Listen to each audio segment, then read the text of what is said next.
Hola, muy buenas mis queridos maníacos y bienvenidos a un nuevo vídeo.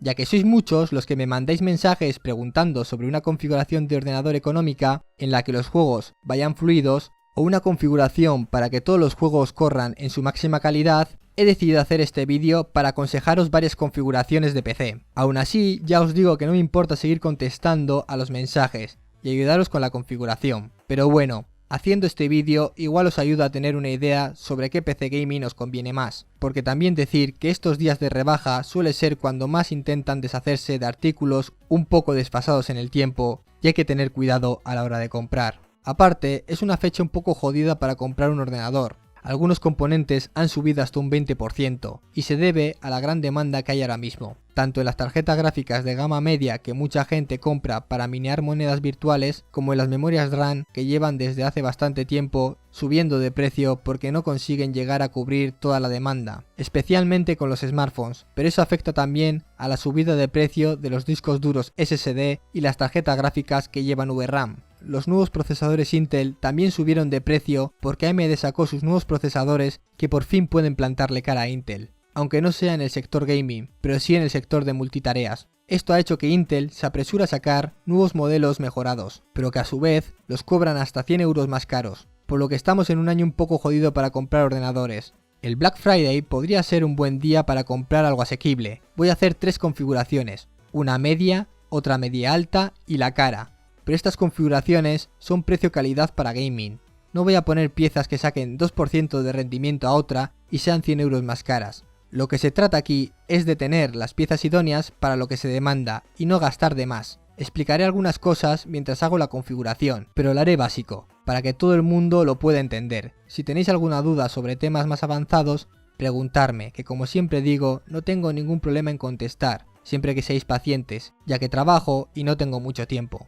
Bueno, empezaremos con la configuración media, eso sí, con un mínimo para que no nos deje tirado en ningún juego actual y podamos disfrutar de todos los títulos actuales en ultra con una media de 60 FPS, jugando fluido y con una buena calidad. Y recordar, yo os voy a aconsejar comprar las piezas que yo creo que son buenas respecto a calidad-precio se refiere.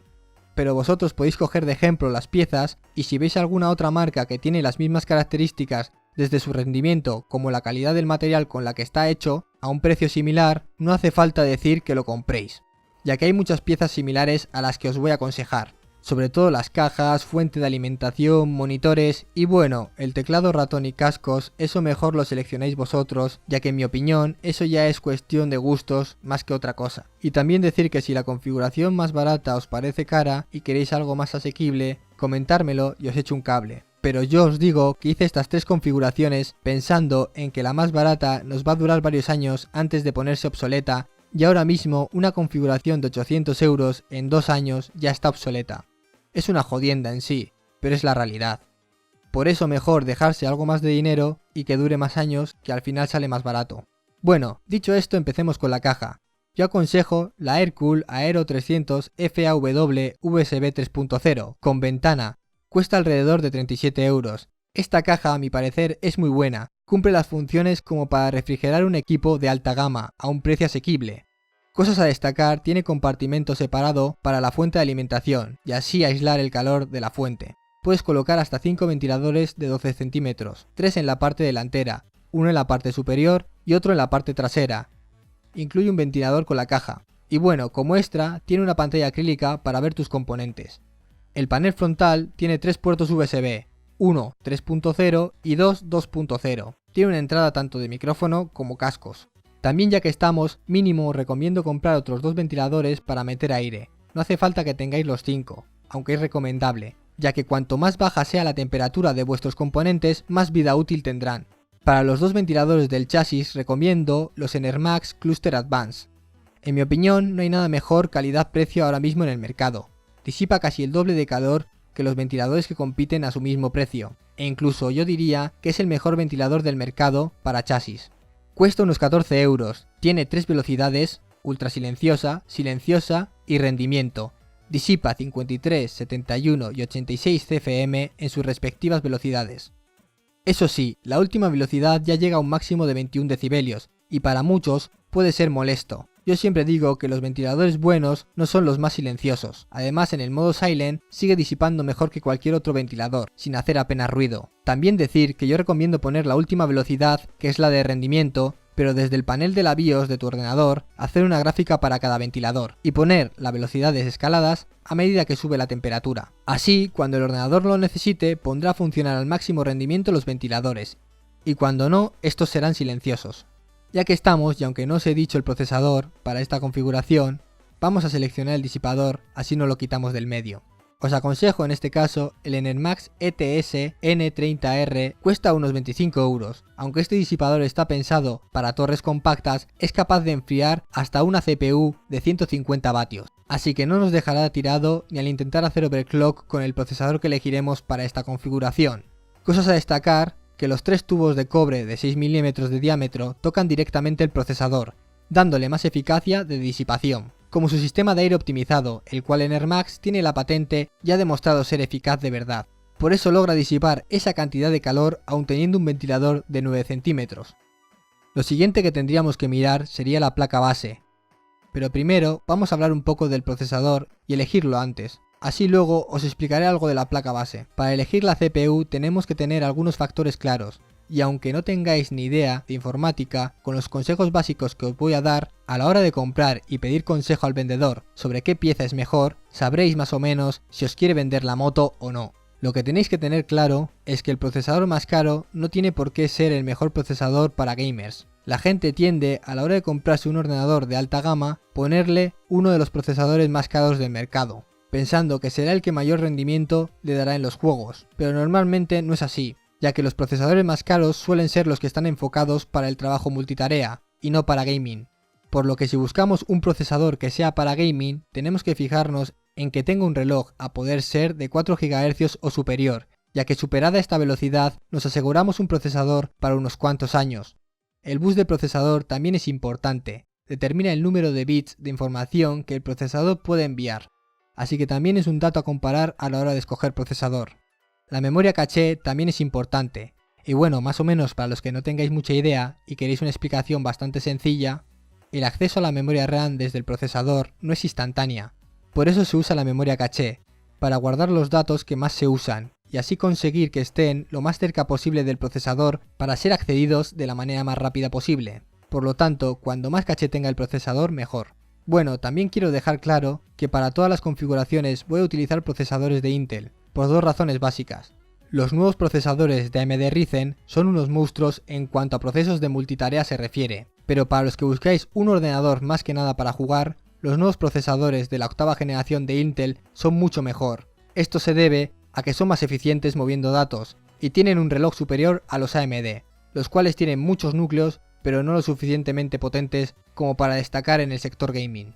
La cuestión en parte se debe a que los juegos de hoy en día apenas demandan 4 núcleos y tampoco aprovechan la tecnología de Intel Hyper-Threading, ni la nueva tecnología Multithreading de AMD, que si queréis saber sobre el tema, sin embarrarnos mucho, son tecnologías que mejoran la eficiencia de nuestro procesador. Pero no nos engañemos, si un videojuego nos pide 4 núcleos físicos y tenemos 2 núcleos y otros 2 núcleos de Hyper-Threading, no van a rendir ni por asomo como 4 núcleos físicos, ya que esos 2 núcleos de Hyper-Threading dan como mucho de un 20 a un 30% más de rendimiento adicional a los otros 2 núcleos físicos, pero no sustituyen 2 núcleos físicos ni por asomo. Por ahora, como digo, los juegos no aprovechan más que 2 núcleos, y solo algunos aprovechan 4 y 6 núcleos. También, algunos juegos aprovechan la tecnología Hyper-Threading o Multithreading, pero son muy pocos, por lo que Intel por ahora lidera el mercado gaming. En el futuro puede que esto cambie, pero en la actualidad y cada vez más, a la hora de hacer un videojuego, el peso recae sobre todo en las tarjetas gráficas y no en los procesadores. Además, Intel sorprendió al sector gaming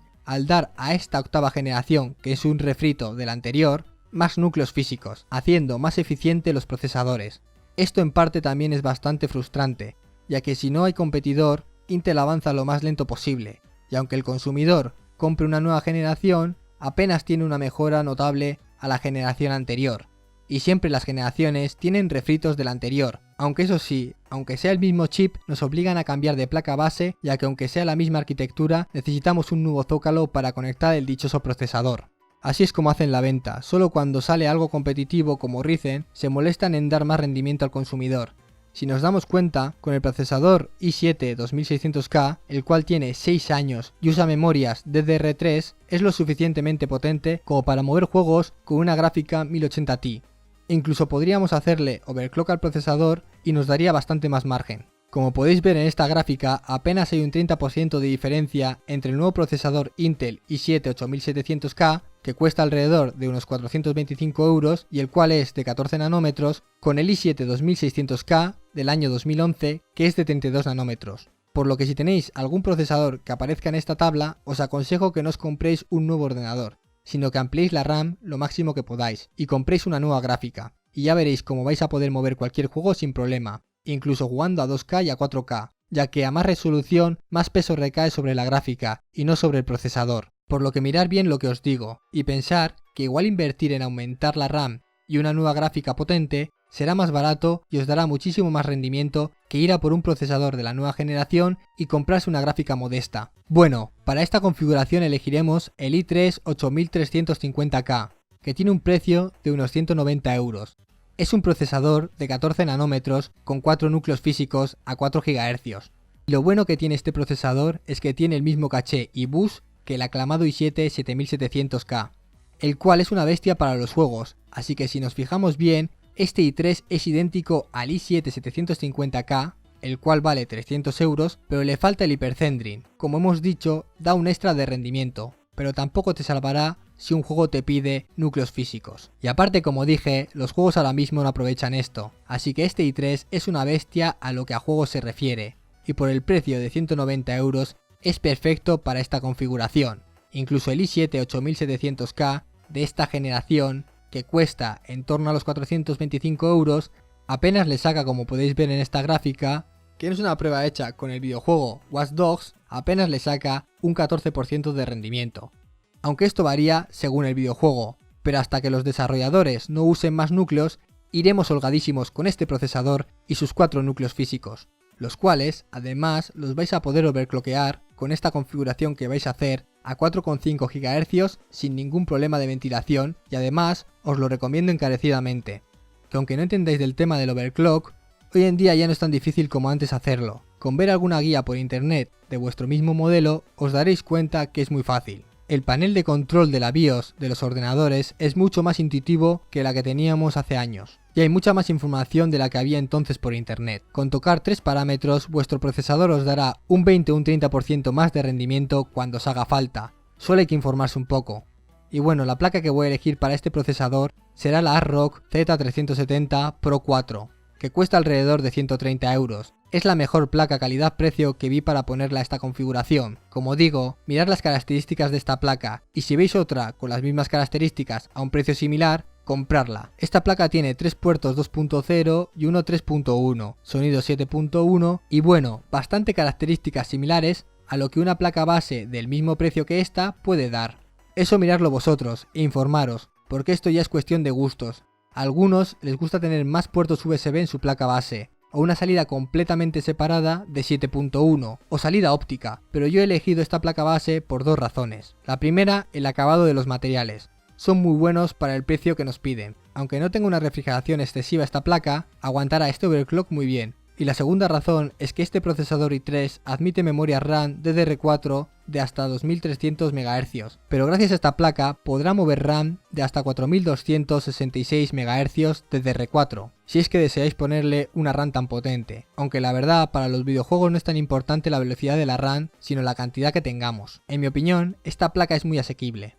Lo siguiente que escogeremos será la gráfica. En este sector pasa algo parecido que en el sector del procesador. Aquí está Nvidia, liderando por ahora el mercado, ya que las tarjetas gráficas de AMD de esta generación llegaron tarde, tienen un consumo más elevado de electricidad, y el precio que se suponía que iba a ser competitivo respecto a las Nvidia no lo fue del todo, por lo que hasta que no se vuelvan a ver las caras en la siguiente generación, Nvidia sigue liderando en tecnología, drivers y consumo.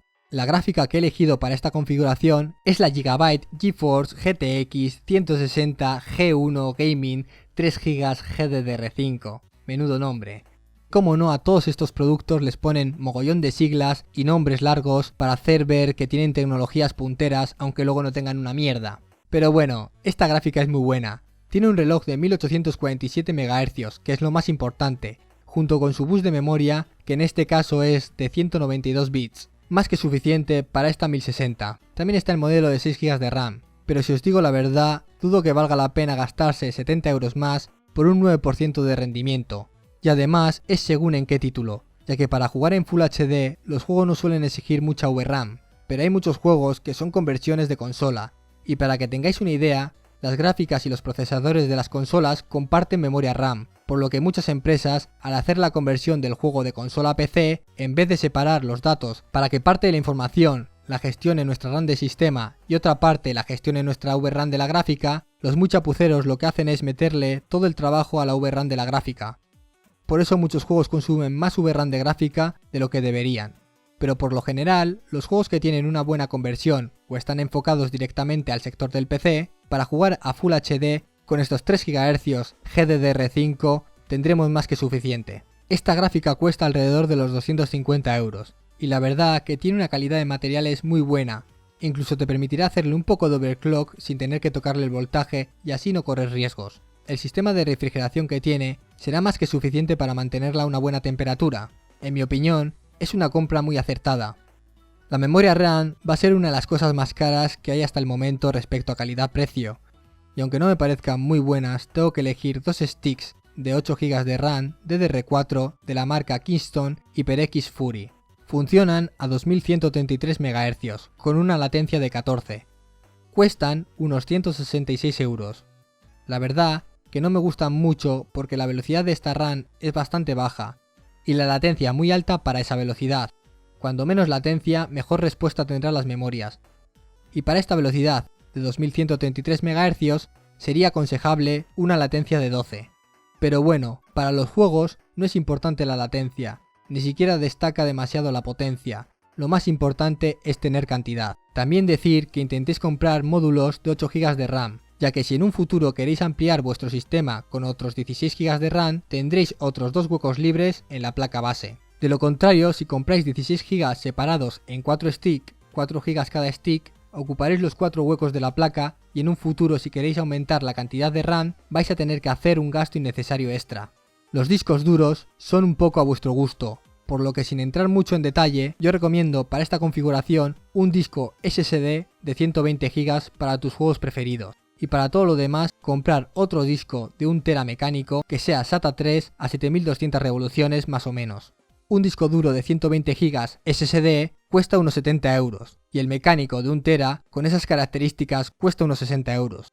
Lo mismo para la fuente de alimentación, esto es un poco a vuestro gusto. Yo por ejemplo para esta configuración me decanto por la Corsair VS650-80 Plus, ya que es una fuente de alimentación sencilla pero con componentes duraderos y fiables. Aparte de tener un precio muy asequible para lo que nos ofrece, la encontraremos por unos 60 euros. Y para esta configuración, si no tenéis un monitor, lo que tenéis que mirar es que no sea más grande de 22 pulgadas, así tendrá un mejor rendimiento con esta configuración. Y que el panel sea de la tecnología IPS con 6 milisegundos de respuesta, por ejemplo, estaría bien. Porque recordar, por mucho que os compréis un monitor carísimo de 27 pulgadas o superior con un refresco de más de 60 Hz, si no lo acompañas con la configuración de tu PC, no servirá de nada. Y lo único que harás será desperdiciar tu dinero. Yo por ejemplo miré el Dell S2218M de 21 pulgadas y medio, y no tiene mala pinta. Lo más importante es que lleva la tecnología actual de panel IPS con unos colores y ángulo de visión muy buenos. Cuesta alrededor de los 135 euros. En total serían unos 1014 euros, sin contar el monitor. Y bueno, os haría falta también un lector DVD que no cuesta más de 15 euros y como dije los periféricos.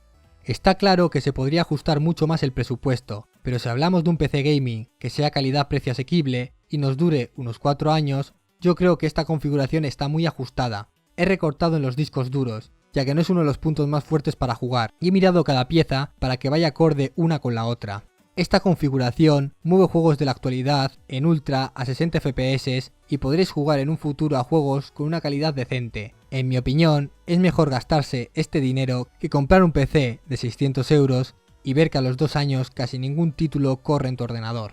Hay muchas pruebas de benchmark por YouTube de juegos en Ultra con la combinación de este procesador y esta gráfica, así que echarle una ojeada y comprobarlo por vosotros mismos. Para la segunda configuración mantendremos muchas de las piezas de la anterior configuración. En este caso, lo único que cambiaremos será el procesador y la gráfica. El procesador lo cambiaremos por un i5 8400, el cual, a diferencia del i3 8350K, posee 6 núcleos físicos, y no 4. Eso sí, los núcleos van a los mismos gigahercios que el i3 8350K. Eso hace que la diferencia de rendimientos en los juegos sea pequeña. Por ejemplo, en la prueba del Watch Dogs le saca un 9% de rendimiento, y tan solo un 5% de rendimiento en la prueba del GTA V. La diferencia de rendimiento dependerá finalmente en parte de cómo se desarrollen en un futuro los juegos, y con estos 6 núcleos físicos nos aseguramos procesador para muchos años. También destacar que tiene un mega más de caché que el i3 y su consumo es inferior, apenas consume 64 vatios. Aunque a esta versión no se le puede hacer overclock, no os va a decepcionar. La gráfica en este caso que escogí es la EVGA GeForce GTX 1070 SC ACX 3.0. Como no, una vez más no podía faltar tantas siglas y pollardas para darle un valor añadido ficticio a esta gráfica. Tiene un valor aproximado de 439 euros. Para no meteros más información en la cabeza, simplemente saber que las tarjetas 1070 sacan de un 15 a un 20% de rendimiento a las gráficas 1060. Así que cuando la gráfica 1060 se quede un poco atrás, la 1070 aún tendrá 1 o 2 años más antes de decir su última palabra. Lo que destaca de esta 1070 respecto a la 1060 es que tiene más CUDA cores, 1920 frente a los 1280 de la 1060. Simplemente saber que cuanto más CUDA cores tenga la gráfica, mejor hará su trabajo. También el bus de memoria será de 250 bits, frente a los 192 bits de la 1060. Y la 1070 directamente viene ya con 8 GB de RAM GDDR5. Eso sí, a la misma frecuencia que la 1060, de ahí que saque más rendimiento. Y bueno, elegí este modelo 1070 porque precio-calidad está muy bien y nos ofrece unas prestaciones que otras gráficas con su mismo precio no nos dan, aunque también estos modelos se suelen calentar un poco más que otras marcas. Por lo demás, escogeríamos lo mismo que la anterior configuración y nos quedaría un precio aproximado de 1.222 euros.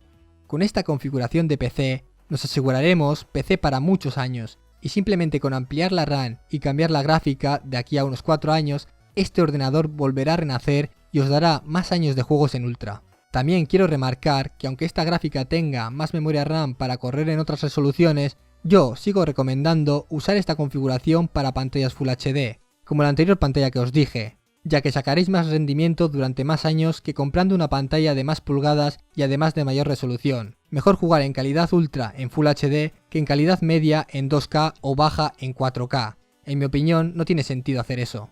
Finalmente tenemos la última configuración. En este caso ya hay más cambios. La caja que elegí es la Noxhammer ZX USB 3.0. Calidad-precio esta caja es increíble. Deteneros a mirar sus especificaciones y compararlo con otras cajas para que entendáis de lo que hablo. Cosas que destaco y que incorpora por este precio es que puedes controlar las velocidades de hasta 5 ventiladores desde los botones de la caja. Tienes filtros antipolvo. La caja incluye 3 ventiladores que aunque no sean muy buenos, con estos 3 ventiladores y los otros 2 Enermax que compraremos, serán más que suficiente para mantener este ordenador de gama alta a una temperatura decente. Tiene como la anterior caja un compartimento separado para la fuente de alimentación, ventana acrílica y en general es tan espaciosa que entrará todo lo que se te ocurra, desde refrigeración líquida hasta un SLI. Una caja que sin duda por su precio vale mucho la pena, ya que la cambiarás cuando te aburras de ella y no porque se rompa. Lo mismo con esta placa base ASRock Z370 Killer SLI. Por el precio aproximado de 148 euros tenemos una placa base que está preparada para hacer overclock a los procesadores de gama alta. Y aunque no sea una placa como se dice ahora entusiasta, tiene muchos materiales de esta categoría y compite contra placas que valen mucho más dinero. Ya no quiero entrar mucho más en detalle para no alargar más el vídeo. Cualquier duda comentarme, pero os aseguro que esta placa base en mi opinión es la mejor para esta configuración. Mirad sus características, compararla con otras placas bases y vosotros mismos juzgarla. De procesadores, para esta configuración que es la más cara, podría haber escogido un i7 8700K, pero como os he dicho, viendo que apenas ha avanzado en rendimiento los procesadores en estos 6 últimos años, prefiero escoger el i5 8600K, que vale unos 300 euros. Este procesador no es muy diferente a su hermano, el i5 8400, pero tiene un reloj significativamente más elevado que alcanza los 4,3 GHz, y al ser una versión la cual se puede overclockear, llegará a darnos bastante más rendimiento que un i5 8400. Cuando se nos quede un poco anticuado, lo podremos subir hasta 5 GHz y exprimirlo durante 1 a 3 años más. Por si algún día se nos ocurre hacer overclock, escogí el disipador en el Max ETS T50 Axe. Cuesta aproximadamente unos 55 euros. Otra vez me repito, pero precio-calidad, este disipador es acojonante. Cosas a destacar es que tiene 5 tubos de 6 mm de cobre que hace contacto directamente con el procesador, para una mejor eficiencia de disipación, y gracias al tamaño de su disipador junto a su ventilador de 12 centímetros, hacen que tenga una muy buena disipación. Aparte, como dije con los ventiladores anteriores, que también son de esta misma casa, tienen tecnologías que de verdad se agradecen, ya que cumplen con su función. En este caso, el propio ventilador tiene un sistema que evita que se acumule mucho polvo en las aspas de este, actuando este sistema cada vez que se arranca el ordenador, y también incorpora unas guías para disipar el aire en la dirección que nosotros queramos. En definitiva, este disipador me parece una muy buena elección para el precio que tiene. De tarjeta gráfica escogí la Gigabyte Aorus GeForce GTX 1080 segunda revisión, que cuesta en torno a unos 600 euros. Escogí esta gráfica para esta configuración más que nada porque yo quería comprarme una 1080 y estuve bastantes días mirando y comparando tarjetas gráficas y vi que esta tarjeta gráfica respecto a calidad-precio frente a sus competidoras se salía. Es una segunda revisión y tiene mejoras respecto a la primera, cosa que se agradece, pero el acabado de esta gráfica es impecable. Lo único para mi gusto se podían haber ahorrado tantas luces RGB y por ejemplo haber invertido ese dinero en meterle más eficiencia de disipación. Pero ¿qué se le va a hacer? La gente de hoy en día es lo que demanda, que todas las piezas vengan con lucecitas y pollardas, así que es lo que hay. ¿Y qué diferencia hay entre una 1070 y una 1080? Pues más o menos la misma que la 1070 tiene con la 1060, pero tiende a dar un margen de rendimiento superior en casi todos los juegos. Aparte que la gráfica 1080 aguanta más overclock que la 1060, y las casas directamente han ajustado más el reloj dándole un rendimiento extra. Cosas a destacar que tiene esta gráfica respecto a la 1070 es que tiene 2560 CUDA cores frente a los 1920 que tiene la 1070, y aunque tengan la misma cantidad de memoria, estas memorias tienen una nueva tecnología que es la GDDR5X, que más o menos es la GDDR5 vitaminada, y en vez de ir a 8000 MHz va a 10.000 MHz, y aparte esos 10.000 MHz van bastante más fluidos. Y bueno, lo que más me gusta de esta marca de gráfica es lo bien que disipa el calor incluso con overclock, un acabado de 10. Compararla con las demás gráficas y sacar vuestras propias conclusiones. Para la memoria RAM escogí un módulo de 16 GB Kingston HyperX que funcionan a 2400 MHz con una latencia de 12, más que aceptable para esta configuración, y en todo caso más adelante lo aumentaréis con otros 16 GB y le sacaréis mayor partido a vuestro sistema. La fuente de alimentación que escogí para esta configuración es la Nox Urano VX 750 80 Plus bronce. Simplemente cambié de fuente respecto a la anterior configuración para que siga teniendo la suficiente energía una vez se nos ocurra overclockear tanto el procesador como la gráfica y no nos deje tirados. Y simplemente escogí esta fuente de alimentación por sus buenas críticas. Allá donde he leído un artículo de esta fuente de alimentación, las críticas eran extremadamente positivas. Y bueno, como ya he dicho, para la ventilación del chasis seguiremos usando los dos NSMAX Cluster Advanced que veníamos metiendo en las anteriores configuraciones y tendremos esos 3 ventiladores que nos viene con la caja. Así haremos un total de 5 ventiladores que mantendrán nuestro sistema a una muy buena temperatura. Los discos duros los sigo dejando más a vuestra elección. Yo si usáis el ordenador para jugar es donde menos gastaría, pero para gustos colores. Si no tenéis una pantalla, yo os aconsejo la pantalla Lenovo L24Q-10 de 23 pulgadas con 8. Es una pantalla 2K con tecnología IPS a 4 milisegundos de respuesta. Está muy bien precio-calidad. Es bastante difícil de ver pantallas de 2K a este precio. También aclarar que esta pantalla es de 60 Hz. En mi opinión, pasar de 60 Hz es tontería, a no ser que seas un fanático de los juegos de disparo y quieras sacarle todo el rendimiento posible al juego, por ejemplo, comprándote una pantalla 2K a 144 MHz. Finalmente, el precio de esta configuración sería de unos 1541 euros. Para terminar, quería decir que en esta última configuración podía haber puesto, como dije, un i7 8700K y una 1080 Ti o una Titan, pero en mi opinión lo veo absurdo para el rendimiento que nos va a dar. Como digo, con este i5 tenemos procesador para muchos años y nos ahorraremos 120 euros en la diferencia que hay entre procesadores, y 150 € en la diferencia que hay de precio entre gráficas. Mejor, en un futuro cuando la 1080 se nos quede corta, cambiarla y poner una gráfica de AMD o Nvidia top gama que corresponda en ese momento. Y como no, ampliarle la memoria RAM con otros 16 GB para hacer que el sistema siga siendo eficiente en un futuro. No sé, esto es lo que pienso yo. Para mí el 4K, 8K y 12K es para el cine, y el 2K como mucho para jugar. Yo por ejemplo, en 4 años no he tocado mi ordenador excepto la gráfica, que pasé de tener una 780 a una 980 y finalmente este año me compré la 1080. Y más que nada cambié la 980 por la 1080 por tener un capricho. Pero como os digo, si compráis un buen procesador para jugar y suficiente memoria RAM, solo tendréis que ir renovando la gráfica cada X tiempo hasta que finalmente vuestra placa base junto con vuestro procesador y RAM queden obsoletos y tengáis que cambiar de equipo. Así aprovecharéis lo máximo posible vuestras piezas. Espero que este vídeo os sirva de ayuda y que encontréis buenas ofertas este Black Friday. Aunque no quería explicar todo al detalle, no quería alargar este vídeo porque se suelen hacer pesados, pero cualquier duda que os surjan, comentar. Sin nada más que añadir, hasta la próxima.